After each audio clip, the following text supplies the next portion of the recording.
ngeen déglu ma bu baax a baax ndax xibaar yi nga xamante ni bëgg naa ko fi jukki du waa Ndar kese ñoom ñoo ko moom mën naa ni waa Sénégal yépp la concerné mën naa ni itamit àddina bi yépp ñoom laa bëgg ñu jël à témoin lii may wax ma bëgg balaa may wax ci Ali Kalla ji c'est-à-dire li nga xamante ni moo ñu indi fii ma am tuuti kàddu yoo xamante ni maa ngi koy jubal ci ki nga xamante ni mooy maire Guédiawaye di rakku président de la République ñu koy wax Alioune Sall parce que bu ngeen jàngee journaux yi tey yi wax na ci ay kàddu yoo xamante ni teggiduwul ci ki nga xamante ni mooy suñu leader Malick Gakou parce que nee na waa grand parti ni ñuy doxalee dafa mel ni doxalinu gay pride moom mooy gàmmu góor jigéen yi nga xamante ni day am ci bitim réew dem na ba wax fa ni même alal gi nga xamante ni moom mooy dugg ci grand parti lobby góor jigéen yooyu ñoo koy joxe muy loo xamante ni du kaddu yoo xamante ni kaddu kilifa la du kaddu yu war a génne ci as gor du kaddu yi nga xamante ni boo nekkee ci mouvance présidentielle kaddu yu mel noonu war na génn ci sa làmmiñ ndax boo bokkee ci ñiy jiite ci ñi nga xamante ni ñoo ŋànk réew mi war nga xool la ngay wax te war nga am mandute ak modestie ak le sens de la mesure moo tax nag ma koy wax ni lii muy wax ak Malick Gakou doon nañ ko waxal en 2012 koo xamante ni candidat la woon ci élection présidentielle te ñàkk a doon waxal heure bii ñoom ñoo wër président de la République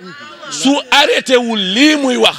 dinaa génne listu ñi nga xamante ni ñoo ko doon waxal lii ki fi toog tey te ñooñu ñi ngi ci fondation Servir le Sénégal ñooñu ñi ngi ci coalition Benno Bokk Yaakaar ñooñu ñi ngi ci biir PDS te xam naa leen donc nag na bàyyi lii nga xamante ni mi ngi koy teg ci doddu Malick Gakou na bàyyi yu ñaaw yi nga xamante ni mi ngi koy teg ci deru képp koo xamante ni yaa ngi politique ni ko asgor di defee te nekk ci biir grand parti moom am na fu ñu jaar ma wekk ko lool jox ko cër lool na waxtaan ak rakkam waxtaan ak Lat Diop ndax fitna boo ko xasee bayee fa muy yam doo ko xam tamit kilifa diine yi nekk Sénégal ñaan ko kilifa aada yi nga xam te nekk nañu Sénégal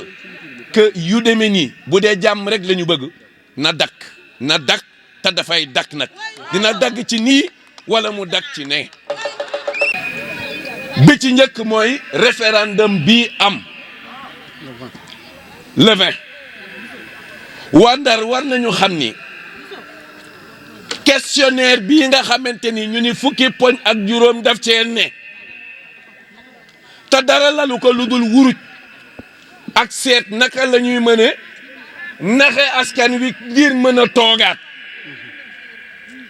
waa Ndar yéen am ngeen 16e point te boobooy seen vrai référendum 16e point bi nag moom laa leen di tegal tey jii waa Ndar ngeen xam ko 16e point bi ndax waykat bi ànd ak Macky di way rek du moo ni woon lamb gi fi amoon daaw verdict bi la ñuy xaar ba ren te nee na du combine bëri 16e point bi mooy nin leen noote woon xoqotal leen jël seen kaddu ngeen fal seen maire ñu ni fii du fi maireo kiñ leen di imposer moo fi nekk maire ma ni waa Ndar am ngeen occasion pour fayu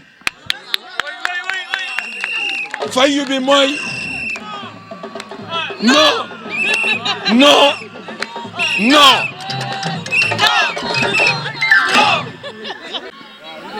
rido du téye kenn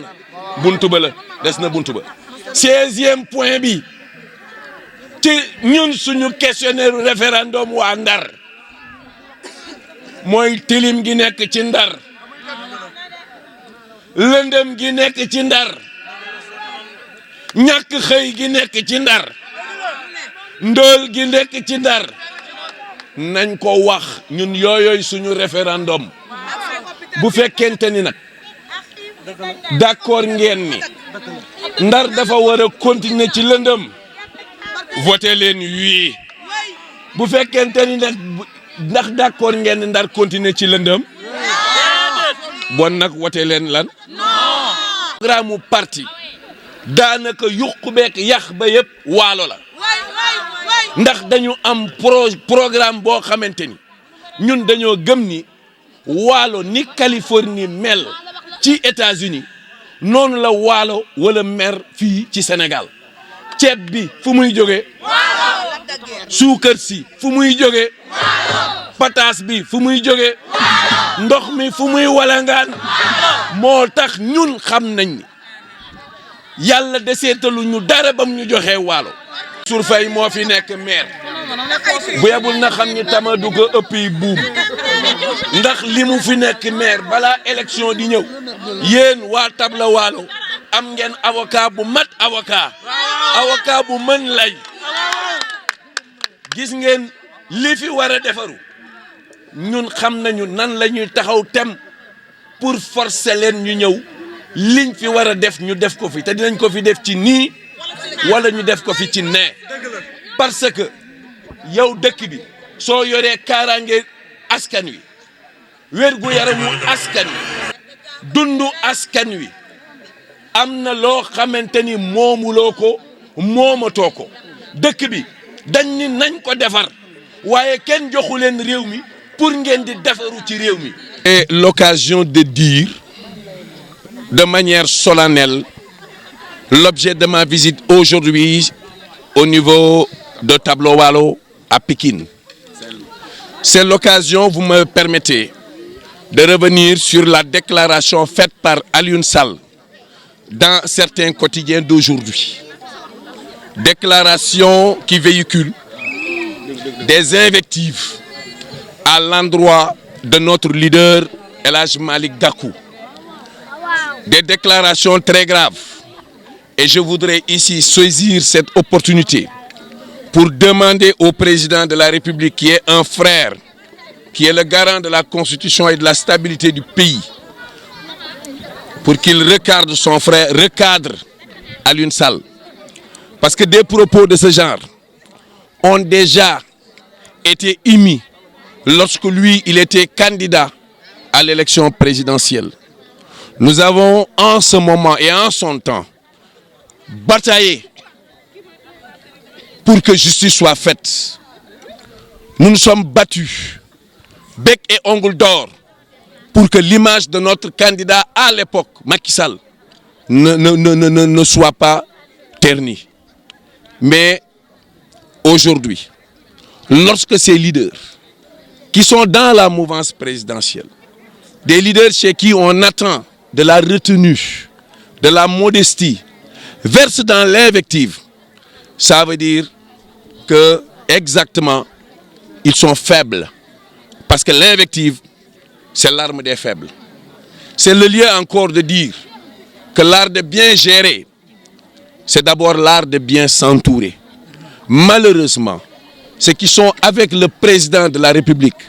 ne lui rendent pas un très grand service. Ils sont en train inutilement de lui ouvrir des fronts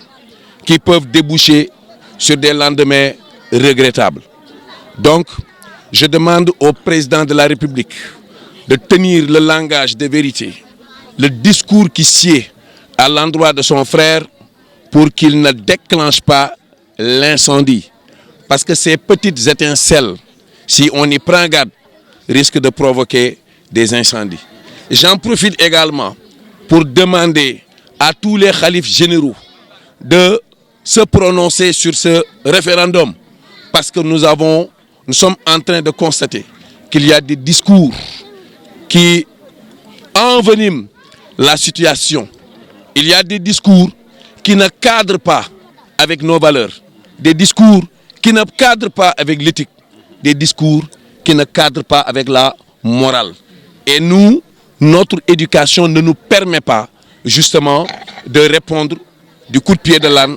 par le bâton. Nous allons répondre par le mépris et leur mettre en garde.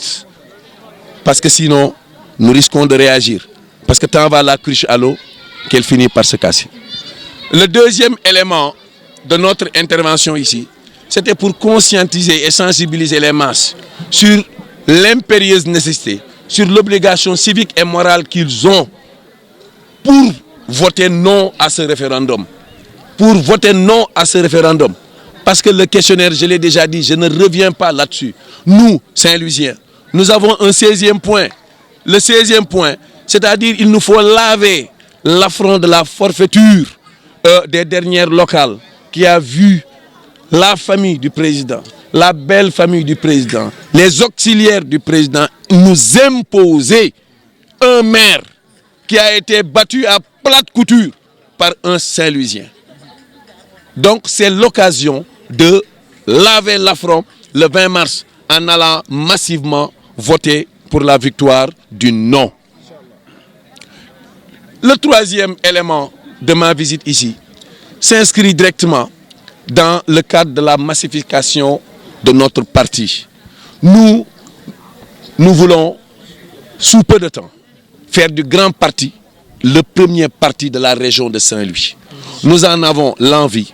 nous en avons la volonté,